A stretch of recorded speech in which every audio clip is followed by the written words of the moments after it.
Quais são os desafios da proteção ambiental no Brasil? No dia 2 de março, às 20 horas, eu terei a honra de receber o físico Paulo Artacho, que em 2022 e 2023 foi o cientista brasileiro mais citado na área ambiental do mundo inteiro, de acordo com o Research.com.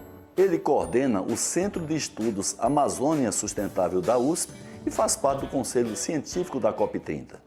Nesta live, o Dr. Paulo Artacho discutirá os desafios da proteção ambiental no Brasil. Quem desejar receber o certificado de participação, pode escrever pela Simpla por meio do link que acompanha essa publicação.